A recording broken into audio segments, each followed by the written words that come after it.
عدیل احمد کے چہرے پر مکمل اطمینان اتر آیا تھا۔ فارس کی نظر پڑی تو اس نے فوراً سے مسکراہٹ سنبھالی، مؤدب سا دروازہ کھول کر پیچھے ہٹ گیا۔ فارس کی پرسوچ نگاہیں دور اقصا تک گئی، پھر سر جھٹک کر گاڑی میں سوار ہو گیا۔ کوئٹہ کا سفر طویل اور خوشگوار سا رہا تھا کہ دوران سفر وہ وقفے وقفے سے گاڑی کو رکوا کر قدرتی حسین مناظر کا مزہ لیتے، تصویریں کھینچتے اور اپنی پسند کی چیزیں کھاتی رہی۔ ڈاکٹر کی بھی ہدایت تھی کہ چہل قدمی ضروری ہے، سو یہ سفر بہت آرام، تسلی اور کافی تاخیر سے طے ہوا تھا۔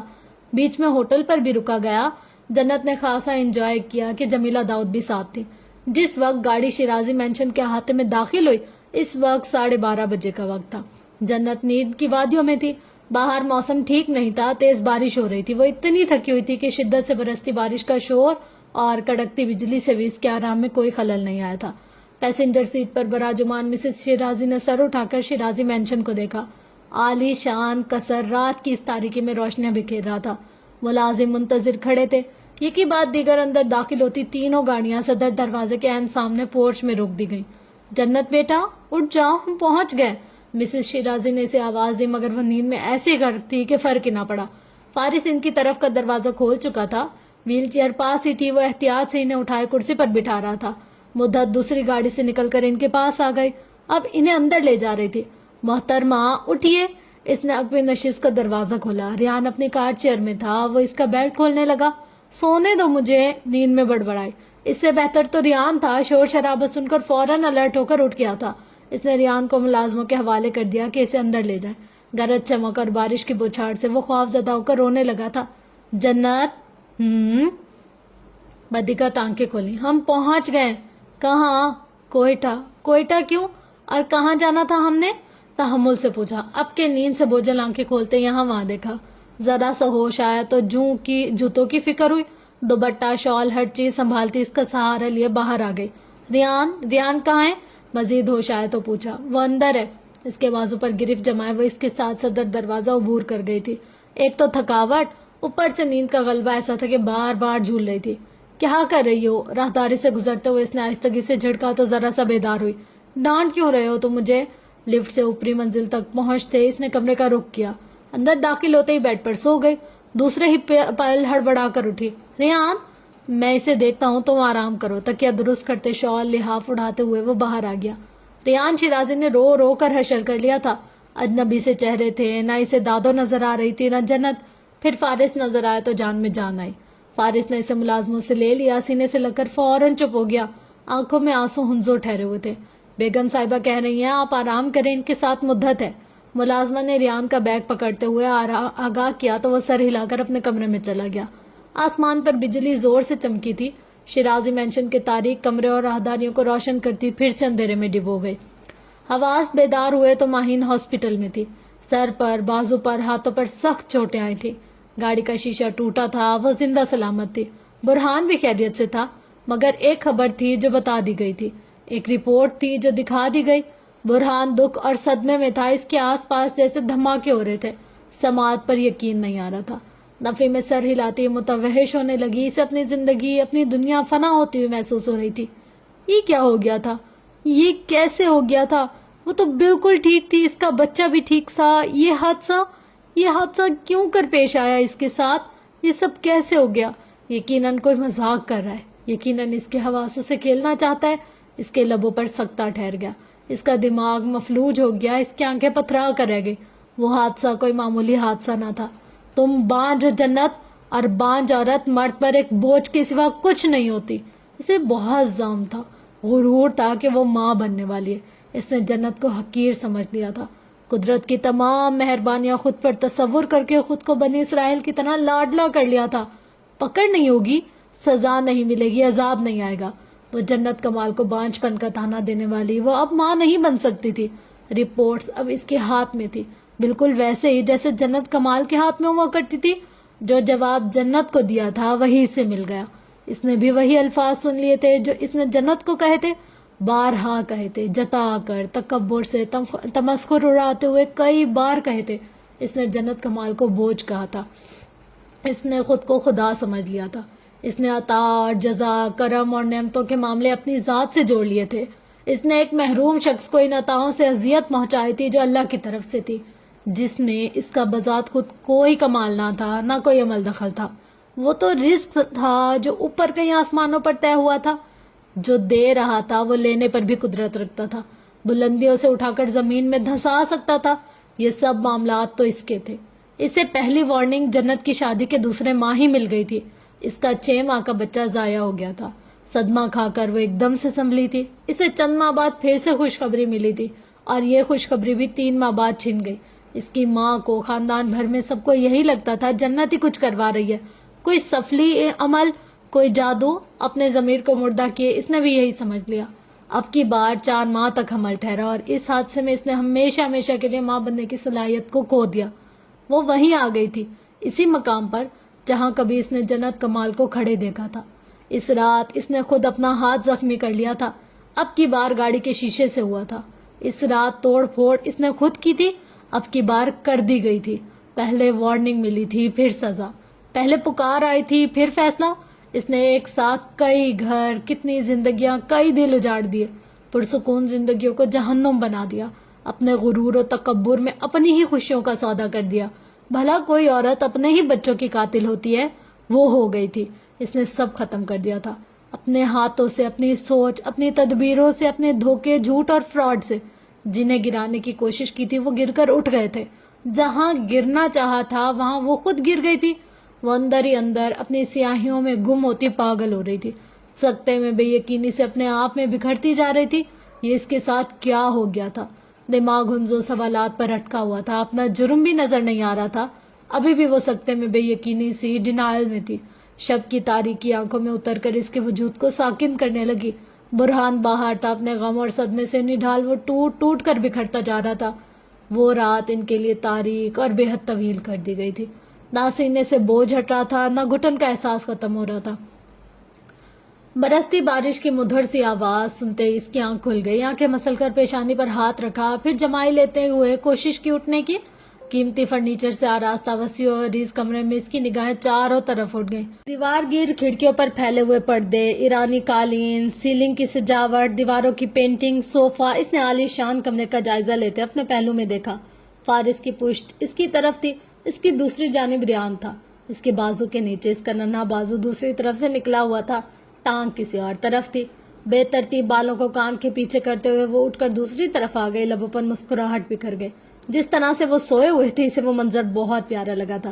بے حد احتیاط سے اس نے فارس کا بازو ذرا سا نیچے کیا، ریان کی ٹانگ کو نکالنے کی کوشش کی۔ ریان کی ٹانگ سیدھی کر کے لحاف ٹھیک کیا، پھر کھڑکی سے پردے سرکا کر باہر دیکھا تو آسمان پر گھٹائیں چھاتی ہوئی نظر آ رہی تھی۔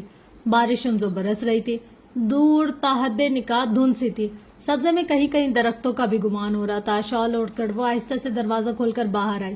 کشادہ راہداریوں میں خاموشی سی چھائی تھی، دھیرے سے قدم اٹھاتی ہر طرف دیکھ رہی تھی۔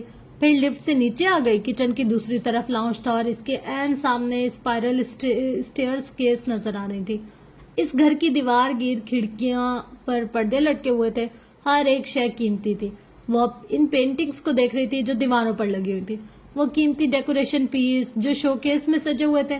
اسٹڈی روم میں رک کر اس نے ریک میں ترتیب سے سجی ہوئی کتابوں کو دیکھا، پھر دروازہ کھول کر گیلری میں آ گئی۔ گہری سانس لے کر دور تحد نگاہ سبززار کو دیکھا۔ موسم ٹھیک ہو جائے تو وہ فارس سے کہے گی کہ اسے نانا کے گھر لے جائے، سوچ کر اندر آ گئی۔ ایک بار پھر سر اٹھا کر اس نے اسپائرل اسٹیئر کیس کو دیکھا، وہ گویا ایک محل میں تھی۔ اوپر تک کتنا خوبصورت انٹیریئر تھا شیرازی مینشن کا، اور کتنا قیمتی اور نفیس فرنیچر تھا جو نظر آ رہا تھا۔ کارپیٹ، صوفے، قالین، پینٹنگ، سٹائل اور سیلنگ، ہر ایک شے نفیس اور منفرد تھی۔ کچن میں ناشتے کا انتظام ہو رہا تھا۔ وہ کچھ دیر بعد کمرے میں واپس آ گئی، بیگ سے کپڑے نکالے، شاور لے کر کمرے میں آئی تو ذرا سی حیرت اور رک گئی۔ ریحان جاگ گیا تھا اور اتنے سکون سے چپ چاپ لیٹا ہوا تھا۔ فارس کا بازو جو اوپر تھا اس کے، مجال جو ذرا سا شور کیا ہو یا رویا ہو، بہت احتیاط سے فارس کا بازو ہٹا کر اسے بیڈ سے اتار دیا۔ فارس کی آنکھ کھل گئی، اد کھلی آنکھ سے جنت کو دیکھتے وقت کا پوچھا، پھر اٹھ کر باہر چلا گیا۔ تمہاری طبیعت کیسی ہے؟ وہ ریان کا ہاتھ منہ دھلوا کر سامنے صوفے پر بیٹھی اس کے کپڑے بدل رہی تھی جب پوچھا۔ میں ٹھیک ہوں، بس ذرا سی تھکاوٹ ہو گئی ہے۔ دروازے پر دستک ہونے لگی، ناشتہ لگ چکا تھا۔ مسز شیرازی نیچے گئیں، انہیں بلایا جا رہا تھا۔ تم جاؤ، میں فریش ہو کر آتا ہوں۔ وہ ریان کا ساتھ لیے وسیع اور اس ڈائننگ ہال میں چلی گئی۔ مسز شیرازی سے مل کر ان کے پاس بیٹھ گئی۔ عجیب سی فکر نے گھیرا، ان کی آنکھیں متورم سی لگ رہی تھی. اس گھر میں انہوں نے ایک مدت گزاری تھی. شوہر، باپ جیسے سسر اور بیٹے کی یاد غمزدہ کر رہی تھی. انہوں نے ریان کو گود میں لے لیا، اس کے گال اور ماتھا چوما اور اپنے ہاتھ سے پھر سے اسے سیریلیک کھلانے لگے. کچھ ہی دیر میں فارس آ گیا تو ناشتہ شروع کر دیا گیا. چھری کانٹوں کی آواز کے ساتھ ڈائننگ ہال میں گفتگو ہوتی رہی. گھومنے پھرنے کا پلان بنایا جا رہا تھا اور اس پلان میں جنت کمال شامل نہیں تھی. ریان، اس کی دادی، اس کا چچا، بس یہ تین اور میں. تم گھر میں آرام کرو، میری ڈیلیوری تک اپنے سارے پلانز کینسل کر دو. تم وہ بھی اڑ گئے. اب تمہاری وجہ سے ہم بھی اپنی زندگی انجوائے نہ کریں؟ فارس نے پوچھا. جمیلہ داؤد ہنس پڑی. کیا ہے فارس، ہم انتظار کر لیتے ہیں. وہ مسکرا کر پلیٹ پر جھک گئی. اپنے پرسوچ خیالات میں غلطاں حفصہ گمسم سی کھڑکی میں بیٹھی تھی. گزشتہ کئی دنوں سے ان کا دل پریشان تھا. سکینہ کی باتیں ذہن میں گونجتی ہی تھی تو وہ بے سکونی اور بڑھ جاتی تھی. بہت سے سوال سر اٹھانے لگے. جنت کا چہرہ آنکھوں میں آ جاتا. ابھی بھی انہیں کچھ سوچتے کچھ سمجھتے اپنی سانسوں پر ایک وزنی سا محسوس ہوا تھا. سائڈ ٹیبل پر رکھا موبائل بجنے لگا تو انہوں نے ہاتھ بڑھا کر اٹھا لیا. تائی امی کی کال تھی. ان کی آنکھوں میں اضطراب آ گیا. ریسیو کرنا چاہتی تھی، کر نہ پائی. پھر میسج بھیجا گیا جسے پڑھتے ہی ان کے اندر دکھ کی لہر دوڑ گئی. انہیں اب گھر میں بلایا جا رہا تھا. حادثے کی کچھ معلومات ایمان کے پاس بھی تھی. اس سے بات کرنے کے بعد بچوں کو ماسی کے حوالے کیے وہ اسی وقت روانہ ہو گئے. تائی امی کے گھر پہنچ کر ان کے احساسات ایک بار پھر بدلنے لگے. جنت کی طلاق کے بعد جیسے وہ اب وہاں قدم رکھ رہی تھی. مرکزی دروازے سے اندر لاؤنج میں تقریباً خاندان کے سب بڑے مرد اور خواتین موجود تھی. سائرہ خالہ کو بھی بلایا گیا تھا. ان کی آمد سے جو گفتگو جاری تھی ختم ہو گئی. جو سناٹا چھایا تھا وہ ان کی رفتار سست کرنے لگا. سب کی آنکھوں میں ان کے لیے جو غصے اور نفرت کا تاثر تھا وہ انہیں اندر تک زخمی کر گیا. جنت کے گناہوں اور غلطیوں کی سزا وہ 6 بہنیں پچھلے 16 مہینوں سے بھگت رہی تھی. برہان سامنے سینے پر بازو باندھے کھڑا تھا. اس کا سر جھکا ہوا تھا. اس کے تاثرات میں ویرانی اتری ہوئی تھی. اس کی آنکھوں میں غم ٹھہرا ہوا تھا. فائزہ چچی کی ان پر نظر پڑی تو ایک دم سے غصے اور اشتعال میں اپنی جگہ سے اٹھ گئی. آ گئی بدبخت، دیکھو تمہاری منحوس بہن نے کیا کیا میری بچی کے ساتھ. ڈائن گھر چھوڑ کر گئی لیکن اپنے ہتھ کنڈوں سے باز نہ آئی. میری ماہین کا یہ تیسرا بچہ ضائع ہوا ہے. اس کی وجہ سے میری بچی کی گود بار بار اجڑ رہی ہے. وہ جھوٹی مکار تعویذ گنڈے کرواتی پھر رہی ہے. کچھ نہ کچھ کر گئی ہے اس کے گھر کے ساتھ جو اس کے جاتے اتنا کچھ ہو گیا. اب وہ دکھ اور صدمے سے رو رہی تھی. ایک بار پہلے بھی وہ یہ الزام جنت کمال کے سر ڈال چکی تھی. اب پھر وہی کر رہی تھی. تب غصے میں وہ اس کے گھر اسلام آباد تک چلی گئی تھی. اب بھی شاید وہ کچھ کرنے والی تھی. بات چھوٹی تھی نہ حادثہ معمولی تھا. تائی کا چہرہ بھی غصے سے لال ہو رہا تھا. ان کا برہان کتنی اذیت سے گزر رہا تھا. اس کی تباہیوں کی ذمہ دار صرف اور صرف جنت ہی تھی. دروازہ کھل گیا تو ماہین کی دوست فراسیہ سوٹ میں ملبوس بیگ کندھے پر ڈالے دوسرے ہاتھ میں موبائل لیے اڑتی رنگت کے ساتھ اندر داخل ہوئی. لمحے بھر کے لیے اپنی جگہ تھمی کہ اتنے لوگوں کی موجودگی کی توقع نہیں تھی. مشترکہ سلام کرتی وہ ماہین سے ملنے کے لیے راہداری کی طرف بڑھ گئی. ابھی کے ابھی سے کال کرو اور بولو بند کرے وہ یہ تماشا. تائی امی بھڑک کر بولی. بیچ راستے میں فرح کی رفتار سست پڑی. مڑ کر اس نے اپنے سامنے کھڑی حفصہ کو دیکھا. سب کی نگاہ ان پر تھی. سب کا غصہ بھی ان پر تھا. ماہین کی ساس مشتعل ہو کر سب کچھ کہہ رہی تھی. جنت کا کردار ایک بار پھر زیر بحث آ رہا تھا. جنت تعویذ گنڈوں کے چکر میں کبھی نہیں پڑی تائی. حفصہ کے لب آہستہ سے ہلے. جب وہ کبھی اپنی اولاد کے لیے کسی مزار کسی پیر کے پاس نہیں گئی کسی اور کے لیے کیسے جا سکتی ہے؟ بات حقیقت تھی. لبوں پر آ گئی. جنت کمال نے تو اپنی ساس کے کہنے پر بھی کسی مزار کا رخ نہ کیا تھا نہ کسی پیر سے ملاقات کی تھی. اچھا تو یہ جو ہمارے ساتھ ہو رہا ہے یہ ایسے ہی ہو رہا ہے؟ وہ چیخ پڑی. فرح کے اٹھتے ہوئے قدم ایک بار پھر تھم گئے تھے. اس کے سینے پر بوجھ بڑھ گیا. اس کی گردن جیسے کسی آہنی شکنجے میں آ گئی. بیگ کی اسٹرپ پر اس کی گرفت اتنی مضبوط ہو گئی کہ انگلیوں کے پور سرخ ہونے لگے. تمہیں کیا لگتا ہے ہم اندھے ہیں؟ ہمیں کچھ نظر نہیں آ رہا؟ جب سے وہ یہاں سے گئی ہے سارے نقصان ہو رہے ہیں ہمارے. پہلے برہان کی جاب چلی گئی, پھر گاڑی کا خسارہ ہو گیا, مشی کو طلاق ہو گئی, بڑی مشکل سے حالات کچھ ٹھیک ہوئے تو یہ بار بار ہو رہا ہے اور تم ہم سے کہہ رہی ہو کہ وہ کچھ نہیں کر رہی. ان کا بس نہیں چل رہا تھا کہ جنت کسی طرح ان کے سامنے اور وہ اس کا گلا گھونٹتے. جنت یہ نہیں کر سکتی. مجرم بنی حفیظہ کے لب ایک بار پھر ہلے. اتنا تو وہ جانتی تھی اپنی بہن کو. شرک وہ نہیں کر سکتی تھی. جادو تعویذ گنڈوں کے چکر میں وہ اپنا ایمان خطرے میں کبھی نہیں ڈال سکتی تھی. اتنا جانتی تھی وہ اسے. نانا کی یہ تربیت خود اپنی آنکھوں سے دیکھی تھی اس نے. یہی تو میں کہہ رہی ہوں اس طرح بغیر کسی ثبوت کے اس پر الزام لگانا درست نہیں ہے. سائرہ خالہ اپنے طور پر سمجھا چکی تھی مگر وہاں کوئی سمجھنے کوئی تیار نہ تھا. ثبوت؟ اب بھی ہم بڑے پیر صاحب سے بات کر کے آئے. جنت کا نام لیا ہے اس نے. بول رہے تھے وہی سب کروا رہی ہے. تائی پلیز. حفصہ نے کچھ بے بسی سے انہیں دیکھا, آنکھیں نم ہو گئی, آواز کپ کپ آ رہی تھی. بڑی حمایت میں بول رہی ہو بہن کے, بھول گئی کیا نہیں کیا اس نے. ماہین کو نقصان پہنچانے کی جو کوشش اس نے کی یہ کوئی زیادہ پرانی بات تو نہیں ہے. اور تمہاری ماں, وہ کس کی موت مری ہے بھلا؟ فرح کے چہرے پر ایک سایہ سا لہرا گیا. ماہین کا کمرہ سامنے تھا, آگے بڑھنے کی ہمت وہیں ختم ہو گئی. پھپھو فوراً سے میدان میں کودی. اور اب یہ تیسری بار ماہین کا نقصان ہوا ہے, وہ اپنی کوششوں میں لگی ہوئی ہے, نہیں بسنے دے رہی وہ ہمارے برہان کا گھر. انگلیاں مسلتے ہوئے انہوں نے اضطراب چھپانے کی کوشش کی. بس وہ یہی آ کر لاجواب ہو جاتی تھی, کچھ کہہ ہی نہیں پاتی تھی. کس قدر کوشش سے آگے بڑھتے ہوئے فرح نے ماہین کے بیڈ روم کا ادھ کھلا دروازہ اندر دھکیلا. ماہین صوفے پر بیٹھی تھی, اس کا سر جھکا ہوا تھا. اس کی جھکی ہوئی نگاہیں ان رپورٹس پر تھیں جو اس نے ابھی ابھی بیگ سے نکالی تھی. وہ برہان کے ساتھ اسلام آباد گئی تھی, اس کا مس کیریج وہیں ہوا تھا. فون پر گھر والوں کو اطلاع تو کر دی تھی مگر وہ خبر انہیں بتائی ہی نہیں گئی جو اس وقت اس کی رپورٹ میں لکھی ہوئی تھی. وہ خبر جس نے برہان واصف کو غم اور سختے میں ڈال دیا تھا, جس نے اسے مکمل فنا کر دیا تھا. آہٹ پر سر اٹھا کر اس نے فرح کو دیکھا. اس کے تاثرات میں ایک وحشت سی نظر آ رہی تھی. فرح دیکھو یہ میرے ساتھ کیا ہو گیا. آنکھوں سے آنسو ٹوٹ کر گرے اور راہداری کے اس جانب لاؤنج سے ایک واضح آواز پھر سے گونجی. وہ تو ہے ہی بانج, وہ بھلا کیوں چاہے کہ ماہین کا بچہ ہو؟ خود گھر نہیں بسا سکی تو کسی اور کو کیوں بسنے دے گی؟ ارے اس نے تو اپنے دوسرے شوہر کا گھر بھی چھوڑ دیا تھا.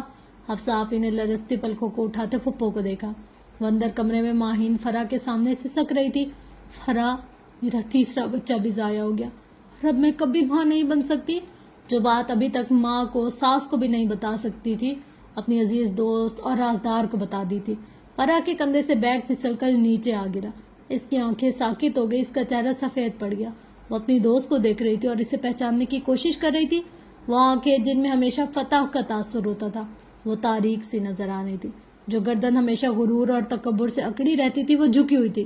جو خدا کی نعمتوں کو اپنا خصوصی انعام سمجھتی تھی وہ اب خالی ہاتھ تہی داما ہو گئی تھی. یہاں آپ غلط ہیں آپا, وہ اپنا گھر چھوڑ کر کہیں نہیں گئی, وہ ماں بننے والی ہے. سائرہ خالہ نے بر وقت جواب دیا. لاؤنج میں ہر جانب ہر کسی کو سکتا ہو گیا. بے یقینی ہر آنکھ میں اتر آئی. طہیر سے انہیں دیکھا. مذاق کر رہی ہو سائرہ؟ وہ ماں کیسے بن سکتی ہے؟ ضروری تو نہیں کہ کوئی غلط فہمی ہوئی ہو تمہیں. انہیں اس بات کا زیادہ صدمہ تھا کہ ایسا کیوں ہو گیا, وہ ماں کیسے بن گئی, اس کے یہاں یہ خوشخبری کیسے آ گئی. جس لڑکی کو وہ برباد دیکھنا چاہتے تھے اس کا گھر آباد کیسے ہو گیا؟ جس کی محرومیوں کا حساب رکھنا چاہتے تھے اس پر نعمتوں کا نزول کیسے ہو گیا؟ برہان خاموش رہا. وہ اندر صوفے پر بیٹھی ماہین نے فرح کو دیکھا. وہ اس طرح منجمد سی دروازے میں ہی کیوں کھڑی رہی تھی؟ وہ ابھی تک اندر کیوں نہیں آئی تھی؟ یہ ہم نے کیا کیا ماہین؟ فرح کے لب ہلے. ماہین اپنی جگہ سے اٹھ کھڑی ہوئی. اللہ برباد کرے اسے, اللہ غارت کرے اسے. فائزہ چچی کی آواز بلند ہوئی. وہ لفظ گویا تیر کی طرح فرح کے سینے کے آر پار ہوئے. یوں لگا جیسے وہ بد دعا اس کے لیے ہو. نفی میں سر ہلاتے وہ سرخ پڑتی آنکھوں کے ساتھ الٹے قدموں پیچھے ہوئی. اس کے تاثرات سے اگلے قدموں کا اندازہ لگاتے ماہین عبدالکریم کو اپنے پیروں سے زمین نکلتی ہوئی محسوس ہوئی. وہ اسے آواز دیتی تیزی سے پیچھے لپکی مگر فرح نہیں رکی. اس نے ماہین کو برباد ہوتا دیکھ لیا تھا, خود نہیں ہو سکتی تھی. جنت بے گناہ ہے, اس نے کچھ نہیں کیا. لاؤنج میں پہنچ کر اس نے بھاری سانسوں کے ساتھ چیخ کر کہا. ماہین کے قدم وہیں تھم گئے. سب کی گردنیں فرح کی طرف گھوم گئی. حفصہ نے آہستگی سے سر اٹھایا. فائزہ آنٹی جھولی بھر بھر کر بددعائیں کو اس نے دیے جا رہی تھی. بس کریں آنٹی اور بددعائیں نہ دے. یہ جنت کو نہیں لگ رہی, یہ آپ کی اپنی بیٹی کو لگ رہی ہے, مجھے لگ رہی ہے. گھر کے بڑوں کو سکتا ہو گیا. ماہین صدمے سے پتھر ہو گئی. اس کی زبان کو تالا لگ گیا. اس کی ہمت قوت سلب کر لی گئی. جنت بد کردار نہیں تھی. فرح کے وجود پر ایک کپ کپی سی تاری تھی. وہ ایسے خوف کی زد میں تھی جو اس کی بنیادیں اندر تک ہلا گیا تھا. اس کا کسی کے ساتھ کوئی افیئر نہیں تھا. اس کا فون نمبر میں نے پھیلایا تھا. مجھے ماہین نے ایسا کرنے کو کہا تھا. اسے رانگ کالز میری وجہ سے آتی تھی. گھر میں پھول, خط, تحفے وہ سب میں بھجواتی رہی تھی. اس کے موبائل پر جتنے میسیجز تھے وہ میرے اور ماہین کے درمیان تھے. وہ سب ہم دونوں نے مل کر کیا تھا. برہان واصف صدمے سے بے یقینی سے پھٹی پھٹی آنکھوں سے اسے دیکھ کر رہ گیا. فضا کمال پتھر ہو گئی. میں نے ان بندوں کو ہائر کیا تھا جو دروازے پر آتے تھے, جو اس کا راستہ روکتے تھے. وہ سب میں نے ماہین کے ساتھ مل کر کیا. ماہین عبدالکریم کا دماغ معاف ہونے لگا. ٹانگیں بے جان ہونے لگی. اس کے آس پاس جیسے دھماکے ہو رہے تھے. اسے اپنا گھر، اپنی زندگی، اپنی دنیا فنا ہوتی ہوئی نظر آ رہی تھی۔ تائی امی کو تو سکتا ہی آ گیا۔ پھپھو خاموش ہو گئی اور فائزہ چچی کو اب جیسے سانس ہی نہیں آ رہا تھا۔ ماہین چاہتی تھی جنت برہان سے طلاق لے کر اس گھر سے چلی جائے، اور وہ جا نہیں رہی تھی۔ پھر اس نے کہا وہ اسے جانے پر مجبور کر دے گی۔ اس رات ماہین نے اسے خود کمرے میں بلایا تھا، دروازہ اندر سے لاک کر کے ساری توڑ پھوڑ اس نے خود کی تھی، ہاتھ بھی خود زخمی کیا۔ یہ سب ہم نے پہلے سے طے کیا تھا۔ وہ بھاری دل سے سب کچھ بتاتی جا رہی تھی۔ ساکت ویران کھڑی حفصہ کے قدم لڑکھڑا گئے اور زو سما انہیں گڈ مڈ ہوتے ہوئے محسوس ہوئے۔ ان کے سر پر جیسے پہاڑ ٹوٹا تھا۔ وہ بے گناہ تھی، اس کے ساتھ جو ہوا ہم نے کیا۔ فرق کی سسکی ابھری، بے جان مجسمہ ہوتی ماہین کی بھٹکتی ہوئی دہشت زدہ نگاہیں برہان تک گئیں اور اس کے اندر کا جمود ٹوٹ گیا۔ غلط کہہ رہی ہے، جھوٹ بول رہی ہے، بکواس کر رہی ہے یہ، وہ حلق کے بل چلائے۔ اس کا انداز ہی زیانی تھا، وہ حواسوں میں نہیں لگ رہی تھی۔ فرح رو رہی تھی۔ ماہین نے ایک حادثے کا ڈرامہ کیا تھا، اس کے ساتھ سچ مچ کا حادثہ ہو گیا۔ اس نے کسی کی محرومی کا مذاق اڑایا، وہی محرومی اس کے حصے میں آ گئی۔ اب اس کی باری تھی، اب اس کے ساتھ کچھ ہونے والا تھا، وہ کسی تباہی کے دہرانے پر آنے والی تھی۔ تائی صوفے پر بیٹھی رہ گئی۔ فائزہ چچی ویران سی کھڑی تھی، پھپھو کا منہ بند ہو چکا تھا، سب کو جیسے سانپ سونگھ گیا تھا۔ برہان واصف کی پترائی ہوئی نگاہیں ماہین پر جم گئی۔ وہ تیزی سے اس کے پاس آئی۔ وہ ایک لمحے کے لیے بھی برہان کی آنکھوں میں اپنے لیے شک، صدمہ، نفرت برداشت نہیں کر پائی تھی۔ نہیں نہیں نہیں برہان، فرح جھوٹ بول رہی ہے، ایسا نہیں ہوا، میں نے ایسا کچھ نہیں کیا۔ تائی امی، برہان، میں ایسا کچھ نہیں کر سکتی، یہ بکواس کر رہی ہے، وہ بوکھلاہٹ کا شکار دہشت کے عالم میں کہنے لگی۔ اس کا چہرہ فک ہو چکا تھا۔ بس کر دو ماہی، فرح چیخ پڑی، اب بس کر دو خدا کے لیے، اب وہ کچھ نہ کرو، میں نے ساتھ دیا ہے تمہارا، میں اس سب میں تمہارے ساتھ تھی، میں نے۔ پاگل ہو گئی ہے تم، کیا کہہ رہی ہو یہ سب کچھ؟ جھوٹی مکارن، میرا گھر پر بات کرنا چاہتی ہو؟ وہ متوحش سے اسے جھنجھوڑنے لگی، اس پر چیخنے لگی۔ فرح نے تعصب سے اسے دیکھا۔ اتنا کچھ ہو جانے کے بعد بھی، اتنی تباہی اور بربادی کے بعد بھی وہ وہیں تھی۔ نہ اس نے وارننگ سے کچھ سمجھا تھا، نہ اعتراف جرم کی صحیح کی تھی۔ برہان، یہ سچ نہیں ہے، وہ تڑپ کر برہان کی طرف لپکی، اس کا ہاتھ پکڑ لیا۔ فرح جھوٹ بول رہی ہے، آپ مجھے جانتے ہیں، میں ایسا کچھ کر ہی نہیں سکتی، میں ایسا کچھ۔ آنکھوں میں آنسو بہے جا رہے تھے۔ اس کا ہاتھ جھٹک کر وہ بے جان قدموں کے ساتھ پیچھے ہٹا، آنکھوں میں غم، صدمہ، دکھ لیے۔ کیا آپ کی بیوی کو ہمیشہ سے جنت پر کیچڑ اچھالنے کا شوق ہے، یا آپ سے شادی کے بعد ہوا ہے؟ اسے لگا دماغ کی نس پھٹ جائے گی، کیونکہ میں نے اپنی بیوی کے کردار میں آج تک جھول نہیں دیکھا۔ پورے یقین کے ساتھ اپنی بیوی کے کردار پر ہونے والی ہر بات کو ایک ہی سوال سے رد کرتا اس کا شوہر حواسوں پر چھا گیا، کیونکہ میں نے اپنی بیوی کے کردار میں آج تک کوئی جھول نہیں دیکھا۔ روتے، سسکتے، گھبرا کر اس کا سامنا کرتی جنت کمال، برہان، یہ جھوٹ بول رہی ہے۔ اس کے لفظ، طلاق سے پہلے خوف کی حالت میں کپکپاتی آواز میں ادا کیے گئے وہ آخری الفاظ، کمرے کا منظر، ٹوٹا ہوا آئینہ، تھپڑ سے لڑکھڑا کر کانچ کا ٹکڑوں پر گرتی جنت کمال، اسے سانس لینے میں دشواری ہونے لگی۔ سر پکڑ کر وہ پنجوں کے بل فرش پر جھکا۔ یہ اس سے کیا ہو گیا تھا؟ حفصہ اپنی جگہ صدمے سے ساکت کھڑی رہی، پلکوں پر اٹکے آنسو گال پر پھسلنے لگے۔ آپی، آپ نے مجھے نہیں کیا کہا، میرا یقین کرے آپی۔ حفصہ کی سانسیں بھاری ہونے لگی۔ یہ تم نے کیا کر دیا ماہین، یہ تم نے کیا کیا؟ اللہ! متوحش ہو کر ماہین کو پکڑ لیا، روتے ہوئے جھنجھوڑ ڈالا۔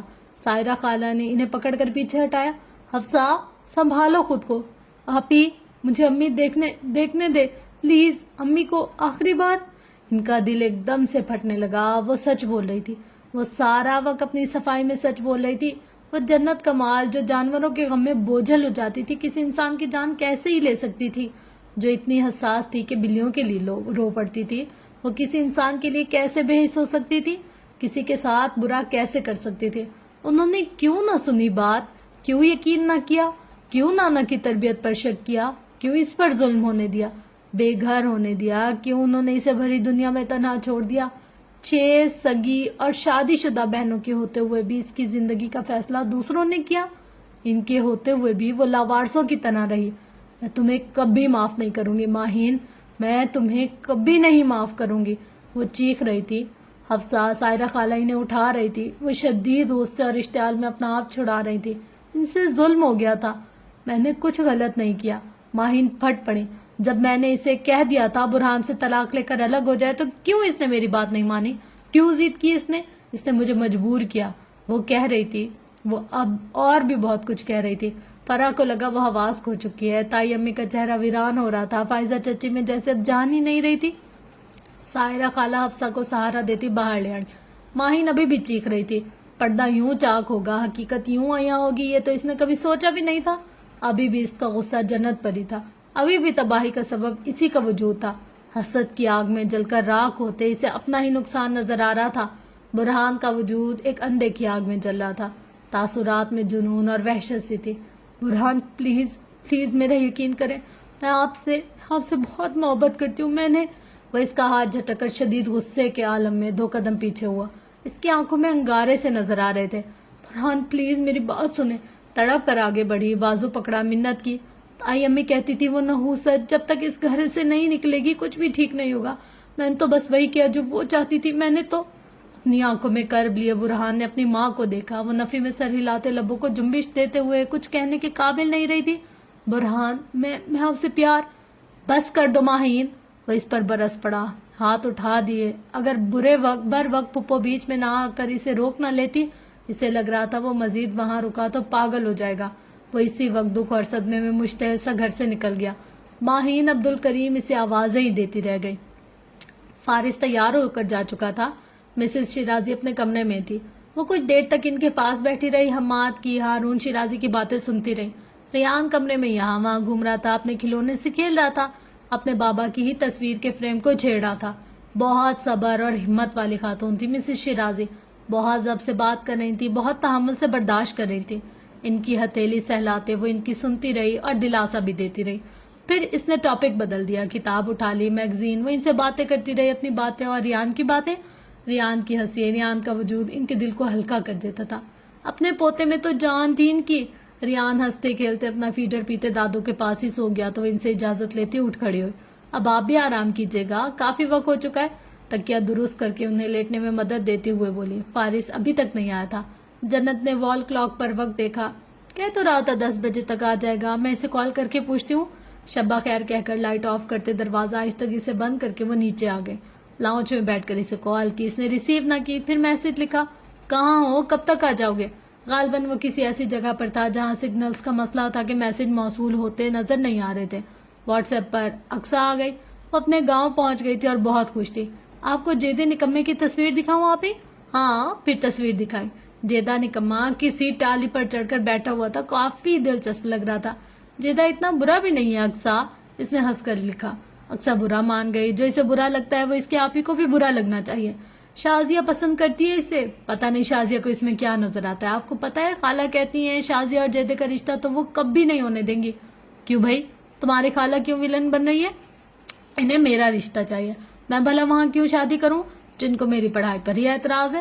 بالکل, تمہارے لیے تو تمہارے ابا بہت اچھا لڑکا ڈھونڈیں گے, اس نے مسکراتے ہوئے لکھا. تو دوسری طرف اپنے گاؤں میں کھلے آسمان تلے چارپائی پر لیٹی اکثر شرما گئی. ہاں آپ بھی نا, ابھی تو میں بہت سارا پڑھوں گی اور ڈاکٹر بھی بنوں گی. اس کے بہت سے خواب تھے. تو وہ بھی پڑھائی کے بعد ہی کچھ سوچیں گے نا. اکثر مسکرائی. اسے اپنے ابا پر بہت پیار آتا تھا. فی الحال اسٹڈیز پر دھیان دو اور اپنے خاندان کی سیاست کو اگنور کرو. وہ کیا پی؟ اور جیدہ بھی کہتا ہے اکثر تو پڑھائی نہ چھوڑی تاکہ اماں تیرے سے میرا بیاہ نہ کرے. کمال ہے. وہ ہنسی. اچھا آپ ہی, صبح بات کروں گی اور گاؤں کی تصویریں بھی بھیجوں گی. ٹھیک ہے. اکثر سے بات کرنے کے بعد اس نے دوبارہ فارس کو کال کی. اس کا موبائل اب آف جا رہا تھا. وہ اس کے انتظار میں راہداری میں ہی ٹہلنے لگی. کمر پر ہاتھ رکھے آہستگی سے قدم اٹھاتے دائیں طرف دیکھا. سامنے طویل کوریڈور تھا. وہ دروازے تھے. ایک راہداری کے اختتام پر تھا اور دوسرا دائیں طرف. پہلا دروازہ اسٹور روم کا تھا. کھول کر سرسری سے اندر جھانکا. ملازموں کو اس نے کئی بار یہاں آتے دیکھا تھا. ایک طرح کا اسٹور روم, مگر یہاں زیادہ تر فائلز, ڈاکومنٹس کا ذخیرہ تھا. کچھ غیر ضروری سامان, گملے, کچھ پرانی پینٹنگز, پردے, گلدان اور گلاس ٹیبلز کے علاوہ بہت سی آرائشی اشیاء پیک شدہ حالت میں رکھی تھی. ہال نما کمرہ تھا تو ریک ترتیب سے وسط میں رکھے گئے تھے. ان میں کتابیں, کاغذات, فائلز نظر آنی تھی. کہنے کو اسٹور روم ہی تھا مگر اس کی بھی جیسے باقاعدگی سے صفائی کی جاتی تھی. مٹی و گرد کا نشان تک نہ تھا. دروازہ بند کر کے سامنے براؤن دروازے کو دیکھا. اس منزل پر یہ واحد دروازہ تھا جو بند رہتا تھا. اس طرف جانے کی اجازت نہیں ہے. پورے گھر کا ٹور کراتے ہوئے مدت نے آج صبح ہی اس سے کہا تھا. یقیناً یہ احکامات ملازموں کے لیے ہوں گے. کچھ سوچ کر وہ اسی طرف آ گئی. اس نے ہینڈل گھما کر دروازہ اندر کی جانب دھکیل دیا. نیم تاریکی میں بلب کی روشنی اندر تک گئی. بالکل سامنے ہی کھڑکیاں تھی جن سے باہر کی تاریکی نظر آ رہی تھی. اس نے سامنے والے دروازے کو بھی آہستگی سے کھول دیا. کمرے میں تاریکی تھی. ہاتھ بڑھا کر سوئچ دبایا تو لائٹس آن ہوگی. پورا کمرہ روشنی میں نہا گیا. وہ ایک ہاتھ ہینڈل پر رکھے اپنی جگہ کھڑی رہ گئی. کیا یہ فارس وجدان کا کمرہ ہے؟ اس کی آنکھوں میں حیرت کے ساتھ اضطراب اتر آیا.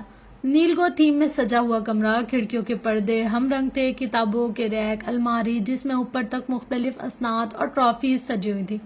وہ بھاری سانسوں کے ساتھ اندر آ گئے. پیک شدہ کارٹنز کچھ کھلے کچھ کھول کر بند کیے. شیشے سے جھانکتی ٹرافیز کچھ سلامت اور کچھ ٹوٹ کر جڑی ہوئی. اسکول اور فارس کا نام بے حد نمایاں تھا. نظر آ رہا تھا وہ کتنا ذہین اور محنتی تھا. وہ اپنی ٹین ایج میں پڑھائی اور دیگر سرگرمیوں میں شاندار کارکردگی دکھاتا رہا تھا. اس نے کلاس ایک طرف سے لائٹ کر دیا. وجدان ہاؤس میں تو اسے بچپن سے جڑی چند اشیاء ہی نظر آئی تھی، مگر یہاں تو جیسے اس کا پورا بچپن تھا. وہ ریزلٹ کارڈ اٹھا کر دیکھنے لگی. پھر اس نے ڈرائنگز اٹھا لی، سیاہ جلد والی، جس کے تمام صفحے تقریباً خالی تھے، خرید کر جیسے یوں ہی رکھ دی گئی ہو. اس نے سیاہ کور کے ایک کونے پر سنہری گراف میں لکھے لفظ وینوں کو چھوا. پھر اسے رکھ کر باکس اپنی جانب کھینچا. کنارے پر رکھی کوئی شے ہل گئی. وہ لمحے بھر کے لیے ٹھٹک گئی. جیسے تلوار پر نظر پڑی وہ اس کی تھی. وہی نیلگو نشان، وہی سیاہ لکیروں سے جھلکتا سنہری دستہ، وسط میں جڑا سرخ نگینہ، نقرئی بلیڈ اور دستے کے ساتھ جڑی باریک سی زنجیر. یہ یہاں کیسے؟ او لمحے بھر کے لیے ششود ہوئی تھی. پھر اس نے سر اٹھایا. جس جگہ سے تلوار اٹھائی تھی اسی جگہ پر گرد کی ہلکی سی تہ پر تلوار کی چھاپ نظر آ رہی تھی. گویا وہ چیز یہاں کافی عرصے سے موجود تھی، جبکہ اس کی تلوار تو باکس میں ہمیشہ موجود رہتی تھی. شدت سے دھڑکتے دل کے ساتھ اس نے دوسری چیزوں کو الٹ پلٹ کرنا شروع کیا. تصویروں کے کچھ البم، مگر وہ صرف قدرتی تصویروں سے ہی بھرا ہوا تھا. ایک باکس جس میں کچھ چیزیں رکھی تھی، ایک گلابی ہیئر پن جس پر اسٹرابری بنی ہوئی تھی، زرد رنگ کی ننھی سی گڑیا، ایک نیل پالش، چھوٹا سا آئینہ جس کے پیچھے مٹا سا جنہ لکھا تھا. جنت کمال اپنی جگہ صدمے سے گنگ رہ گئی. اس نے سفید شرٹ میں دھرے کاغذات باہر کھینچے اور کچھ تصویریں نکال کر قدموں میں بکھیر دی. ایک 7 سالہ، 10 سالہ، 12 سالہ فارس وجدان کے ہمراہ کھڑے اس کے نانا ڈاکٹر مصطفیٰ. وہ آنکھوں میں بے یقینی لیے ساکت سے اپنی جگہ کھڑی رہ گئی. پتھر حرکات و سکنات سے مکمل آ رہی. اسے لگا آنکھوں نے دھوکہ کھایا ہے. شاید ہر ادھیڑ عمر شخص میں اسے اپنے نانا کا گمان ہوتا تھا. بہت احتیاط سے نیچے فرش پر بیٹھتے ہوئے اس نے کپ کپاتے انگلیوں سے تصویریں اٹھائیں. انہیں قریب سے دیکھا. وہ اس کے نانا ڈاکٹر مصطفیٰ ہی تھے. وہی بانور چہرہ، چمکتی روشن آنکھیں، وہی مہربان مسکراہٹ. وہ جس بچے کو اپنے ساتھ لیے ہر تصویر میں نظر آ رہے تھے وہ کوئی اور نہیں، فارس وجدان تھا. تصویر کے پیچھے سرسبز میدان کے اس پار ایک عالی شان قصر نظر آ رہا تھا. اس کے ذہن کے پردوں پر دھندلی شبیہ واضح ہونے لگی. پھولے تنفس کے ساتھ وہ نیچے بیٹھی دیگر اشیاء نکالتی گئی. اس کی ڈرائنگ کا ایک ڈھیر تھا اور ہر صفحے پر اس کا نام لکھا تھا، میڈ بائے جنہ مصطفیٰ. ڈرائنگز میں باغ کا منظر تھا، ندیوں نالوں کا، اونچے پہاڑوں کا، بڑی ساری حویلی اور اس کے سامنے کھڑے ایک چھوٹے سے گھر کا. وہ گھر اس کا تھا، وہ باغ اس کا تھا، وہ خوشیوں بھرے پل، وہ صفحے پر بکھرے رنگ، وہ منظر میں ڈھلتی یادیں اس کی تھی. نانا، جنہ اور تیسرا فرد جو ہر صفحے پر تھا وہ فارس تھا. اس کا داہنا ہاتھ بے ساختہ لبوں پر آ گیا. آنکھیں مکمل بھر گئیں، سانس بھاری ہو گیا. آج تاریخ کیا ہے سلیم؟ 3 نومبر. ابھی 2 دن باقی ہیں. کیلنڈر دیکھ کر وقت کا حساب لگاتے نانا اینک اتار کر آنکھیں پوچھتے، نمی کو چھپاتے کچھ سوچ کر مسکرائے تھے. ایسی کیا خاص بات ہے 5 نومبر میں؟ سلیم اس کے پاس آ کر پوچھ رہا تھا. بابا کے دوست کا برتھ ڈے ہے. کس دوست کا؟ سلیم کو جیسے ان کے تمام دوستوں کے نام ازبر ہوئے تھے. فارس کا. کون فارس؟ حارث کی بات کر رہی ہو؟ مجھے کیا معلوم. کندھے اچکا کر کسی اور کام میں مصروف ہوتی وہ. 20 سال. انگلیوں پر حساب کرتے نانا. ہاں اب پورے 20 سال کا ہوتا وہ. اس کی آنکھوں سے آنسو ٹوٹ کر گرے. تمہیں یاد نہیں تم بہت چھوٹی تھی؟ مجھے یاد ہے وہ، مجھے وہ نہیں بھولتا. وہ اسے بھول بھی نہیں سکتا. نانا کے تمام دوستوں میں سب سے کم عمر، سب سے تنہا، سب سے پریشان حال دوست. وہ اسے بھی بہت یاد آتا تھا. تم سے پہلے میں نے اسے کبھی بھی کسی بچے سے بات کرتے نہیں دیکھا تھا. وہ اکثر کہتے تھے تمہارے ساتھ وہ بہت ہنستا تھا. اس کا دل درد سے پھٹنے لگا. حادثاتی موت تھی، کار ایکسیڈنٹ سے ہوئی تھی. اس کی سسکیاں بند گئیں، چہرہ تر ہونے لگا۔ بہت پیارا لڑکا تھا، بہت ویل مینرڈ اور دھیمے مزاج کا۔ نومبر کا مہینہ ہو اور نانا اپنے دوست کا ذکر نہ کرے، ایسا کیسے ممکن تھا؟ اب خیر سے آپ اسے ویل مینرڈ اور دھیمے مزاج کا تو نہ کہیں۔ سلیم ان دنوں چھٹیوں پر آیا ہوا تھا، اچھا خاصا بدتمیز لڑکا تھا وہ، معذرت کے ساتھ، صرف اس لیے کہ وہ تمہیں اگنور کرتا تھا۔ صرف مجھے اگنور کرتا تھا؟ آپ شاید بھول گئے، مگر مجھے یاد ہے۔ اسے اس بات سے بھی مسئلہ تھا کہ آپ کے گھر میں کیوں رہ رہا ہوں۔ وہ تم سے جیلس ہوتا تھا۔ وہ ہنسے اور پھر کافی دیر تک ہنستے رہے۔ آنکھیں تر ہو گئی، دل ڈوب گیا، پھر چپ ہو گئے۔ رات گئے تک چھت پر ٹہلتے رہے۔ اس کے ساتھ یہ نہیں ہونا چاہیے تھا، زیر لب دہراتے جا رہے تھے۔ وہ تو میرا بہادر بچہ تھا۔ اپنا کام کرتے، پریکٹیکل جرنل بناتے، وہ سب کچھ چھوڑ کر دروازے کے پاس آ کر کھڑی ہو جاتی۔ وہ اسے دیکھتے تھے، آنکھوں میں خوف اتر رہا ہوتا تھا۔ بہت دیر تک اپنے ہاتھوں میں لیے اسے خود سے لگا لیتے۔ خودکشی بذات خود ایک مسئلہ ہے، کسی مسئلے کا حل ہرگز نہیں۔ اس کا چہرہ اپنے نحیف ہاتھوں میں لے کر اس کی شہد رنگ آنکھوں میں جھانک کر کہتے، وہ تب 15 سال کی تھی۔ نانا نے پہلی بار جیسے اسے آنے والے وقتوں کی تکلیفوں پر صبر اور برداشت کا سبق پڑھانے کی کوشش کی تھی۔ سانسوں کی ڈور خود سے ٹوٹے تو ٹوٹے، تم توڑنے کی کوشش مت کرنا۔ اس کے ہاتھ بے جان ہوتے گود میں آ گرے۔ اس کی یادداشت میں سب دھندلا دھندلا سا ہو چکا تھا، مگر اس سے وقفے سے ملنے والی نانا کی باتیں یاد رہی تھی۔ وہ فارس نامی لڑکے کو کبھی نہیں بھولے تھے۔ بستر مرگ پر بھی وہ اس کی عمر کا اندازہ لگایا کرتے تھے۔ ہر نومبر کی 5 تاریخ اسی حساب کتاب کے لیے محض ہو جاتی تھی۔ اگر وہ زندہ ہوتا تو آج پورے 20 سال کا ہوتا۔ اب اس کی عمر یقیناً 22 برس کی ہوتی۔ ہائٹ تب بھی اچھی تھی، اب بھی اچھی ہوتی۔ بال لمبے سوٹ کرتے تھے، چھوٹے بالوں میں بھی خوبصورت لگتا تھا۔ اب تو با کمال ہوتا۔ اپنے ہم عمر لڑکوں کی طرح آل فال رف ہولیے میں گھومنا اسے پسند نہیں تھا، بلا کا صفائی اور نفاست پسند۔ وہ انہیں دیکھتے ہوئے انہیں سنتی رہتی۔ وہ تھوڑا سا وقت، تھوڑی سی باتیں، تھوڑا سا ذکر کر کے بالکل چپ ہو جاتے، اوپر سے خالی مگر اندر ہی اندر خود سے باتیں کرتے جاری رکھتے۔ وہ اس کے لیے بہت زیادہ دکھی تھے۔ انہوں نے اپنا کلینک، اپنا گھر، حتیٰ کہ وہ شہر علاقہ تک چھوڑ دیا تھا، مگر اس کی یادداشت سے پیچھا نہ چھڑا سکے، خود کو پچھتاووں سے نہ نکال سکے۔ صرف ایک تصویر اپنے بٹوے میں لگائے رکھتے تھے۔ سب سے پہلی تصویر، لڑکا 6 سال کا اور وہ 60 سال کے، دوستی کی علامت ان کی یہ پہلی تصویر پاس رکھی، باقی سب وہیں گھر چھوڑا ہے۔ کئی بار اس نے کہا تھا واپس چلتے ہیں، چند دنوں کے لیے صحیح، مگر وہ نہیں گئے۔ پہلے کوہاٹ شفٹ ہوئے، پھر لاہور، لیکن کوئٹہ دوبارہ نہیں گئے۔ اس کی ماں اسے اپنے ساتھ لے کر نہیں گئی، اس کے بابا نے اسے چھوڑ دیا، وہ بالکل اکیلا تھا۔ یہ بات سمجھ میں آتی ہے۔ جاتے وقت تو بہت خوش تھا، تم سے کہہ کر گیا تھا چھٹیوں میں واپس آئے گا۔ پھر کیا ہوا؟ کیا ہوا؟ وہ رخ موڑ کر آنسو چھپانے کی صحیح کرتے۔ اس نے بے ساختہ دائنا ہاتھ سینے پر رکھا۔ نانا کا دوست، نانا کا فارس، نانا کا بہادر بچہ۔ اس کا چہرہ تر ہو چکا تھا، وہ اب دوسری اشیاء کو دیکھ رہی تھی۔ فرینڈشپ ڈے کے کارڈز اور گیٹ ویل سون کے 3-4 پیپرز۔ وہ ٹھیک ہو گیا، پھر بھی اسے لکھ کر دیتی رہی۔ ہر بار وہ جب بھی پھول لے کر گئی، وہ کبھی بھی کچرے کی زینت نہیں بنے۔ پلاسٹک شیٹ میں دھرے خشک بے رنگ اس کے دیے گئے پھول، اس کی نیل پالش، اس کی میک اپ کٹ، اس کا آئینہ، اس کے خواب، اس کی خوشیاں، وہ سب جو زندگی کے حالات میں گم ہو کر وہ بھلا چکی تھی، اب یاد آ رہے تھے۔ وہ پزل کی طرح ایک ایک شے کو تخلیقات پر چنتی ایک اچھوتی تصویر مکمل کرتی جا رہی تھی۔ فارس، وجدان، شیرازی، سرسبز باغ، ایک وسیع و عریض لان کا سبزہ زار، اونچی دیواروں میں مقید ایک شاندار کثرنما حویلی، سڑک کے اس پار دوڑتے بھاگتے بچے، نہر کنارے پتھر، پھول، پتے اور ٹہنیاں توڑ توڑ کر پھینکتی وہ، اور ایک مبہم سا ساتھی، ایک دھندلا سا چہرہ، ایک ہلکی سی شبیہ۔ قدموں کی آہٹ کے ساتھ یاد کھلے دروازے کو اندر کی جانب دھکیلتا فارس اپنی جگہ رک گیا۔ وہ نیچے ٹھنڈے فرش پر بیٹھی تھی، اس کی اشیاء میں اپنی یادوں کو کھوجتی ہوئی، کارڈز، گفٹ اور کھلونوں میں گھری ہوئی۔ آہستہ سے قدم اٹھاتے وہ اندر آ گیا۔ اس کے سامنے پنجوں کے بل جھکا تو جنت کمال نے سر اٹھا لیا۔ اس کی آنکھیں نم اور چہرہ تر تھا، اس کا وجود سسکیوں کی زد میں لگ رہا تھا۔ اس کے تاثرات بتلا رہے تھے کہ وہ اسے پہچان گئی ہے، ایک جنا اور اس کا دوست فارس۔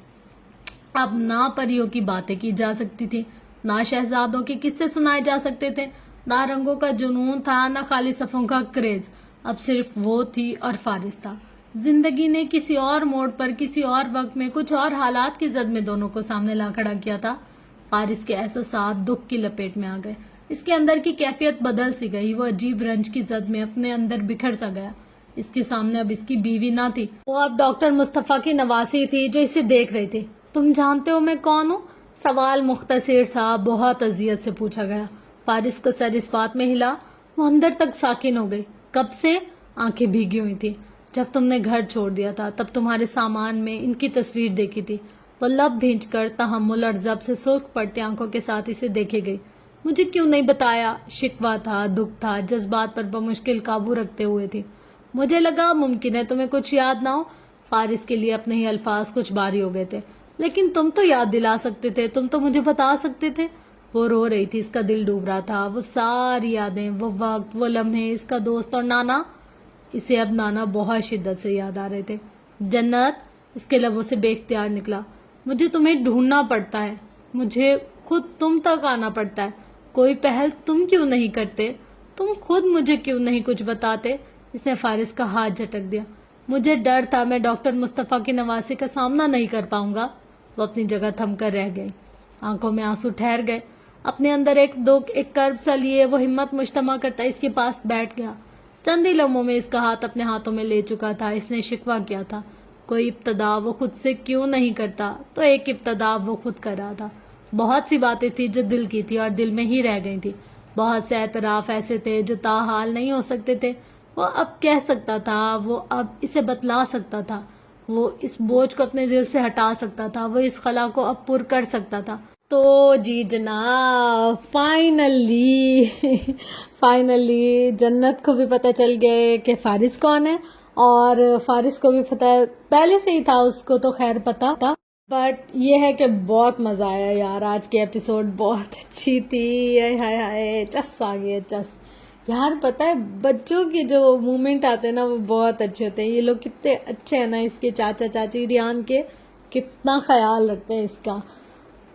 اللہ, اتنا جب ان کے سین آتے ہیں نا ایسے دل کو کچھ ہوتا ہے یار. اچھا لگتا ہے مجھے ان لوگوں کا جو اس کا خیال رکھنا ہے, پیار کرنا ہے, مخلصی ہے نا, مجھے بہت اچھی لگتی ہے.